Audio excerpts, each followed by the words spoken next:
میری زندگی کا ایک بہت بڑا سبق وہ ہے جو مجھ کو قرآن سے ملا۔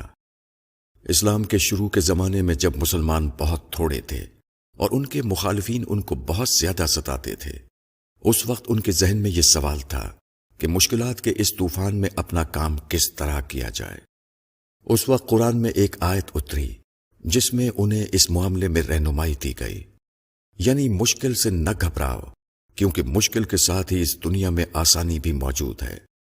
قرآن کی اس آیت میں یہ نہیں کہا گیا کہ مشکل کے بعد آسانی ہے، بلکہ یہ فرمایا گیا کہ مشکل کے ساتھ آسانی ہے، یعنی جہاں مشکل ہے وہیں اور عین اسی وقت آسانی بھی موجود ہے۔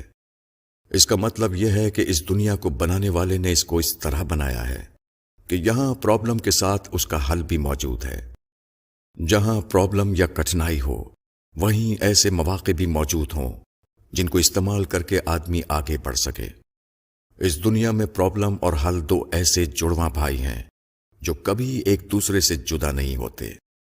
میں اپنی زندگی میں کئی بار نقصان یا ناکامی سے دوچار ہوا ہوں، مگر میں نے ہر بار اسی اصول کو استعمال کیا ہے۔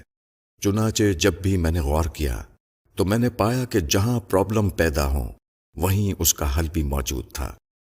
مثلاً یہ کہ جہاں اوسط درجے کی محنت سے کام نہ بن رہا ہو وہاں آدمی زیادہ محنت کر کے اپنا کام بنا لے۔ میں نے ایک بار ایک منظر دیکھا۔ اسکول کے بچے تقریباً 100 کی تعداد میں اسکول سے نکل کر سڑک پر آ گئے۔ وہ فٹ پاتھ پر چلنا چاہتے تھے، مگر تنگ فٹ پاتھ پر وہ بھیڑ کی صورت میں نہیں چل سکتے تھے۔ انہوں نے اپنے استاد کی ہدایت پر یہ کیا کہ دو کی صورت میں لمبی قطار بنا لی۔ اس طرح وہ آسانی کے ساتھ فٹ پاتھ سے گزر گئے۔ ایسا نہیں ہوا کہ وہ پوری سڑک پر پھیل کر ٹریفک کے لیے مسئلہ پیدا کریں۔ ان طالب علموں کے لیے دائیں اور بائیں پھیلنے کا موقع نہ تھا۔ انہوں نے آگے اور پیچھے پھیل کر اپنا راستہ طے کر لیا۔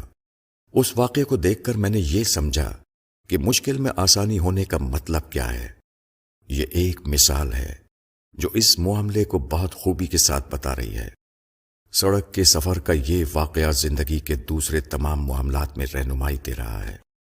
مشکل میں آسانی کا یہ معاملہ نیچر کا ایک اٹل قانون ہے۔ اس کو ایک دوسرے سے الگ نہیں کیا جا سکتا۔ نیچر کا یہ طریقہ ہے کہ جب بھی کہیں ایک مسئلہ پیدا ہوتا ہے تو وہ خود ہی اپنے آپ اس کے حل کی طرف دوڑ پڑتی ہے۔ وہ ایک خودکار نظام کی طرح مشکل کے ساتھ آسانی لاتی ہے۔ مثلاً ایک شخص جب کسی مشکل صورتحال سے دوچار ہوتا ہے تو نیچر کے پروسیس کے تحت اپنے آپ اس کے دماغ کے ذرات اور زیادہ متحرک ہو جاتے ہیں۔ اس کی ذہنی دنیا میں ایک نئی بیداری آ جاتی ہے۔ وہ پہلے سے زیادہ سوچنے لگتا ہے۔ اس طرح وہ اس قابل ہو جاتا ہے کہ زیادہ بڑھی ہوئی سوچ اور زیادہ بڑھی ہوئی طاقت سے آئی ہوئی مشکلات کو حل کر سکے۔ آپ کے راستے میں چٹان حائل ہو تو اس کے کنارے سے اپنا راستہ نکال لیجئے۔ ٹکراؤ کے ذریعے جو مسئلہ حل نہ ہو رہا ہو اس کا حل صابرانہ تدبیر میں دریافت کیجیے۔ جہاں بولنا بظاہر کارآمد نہ ہو وہاں خاموشی کا اسلوب اختیار کیجیے۔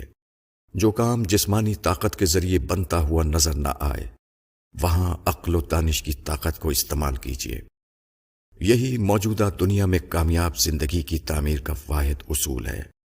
اس دنیا میں کامیاب وہ ہے جو اس اصول کو دریافت کر کے اسے اپنے حق میں استعمال کرے، اور ناکام وہ ہے جو فطرت کے اس اصول کو دریافت نہ کر سکے اور نتیجتاً اپنے عمل کی درست منصوبہ بندی میں ناکام رہے۔ مولانا وحید الدین خان۔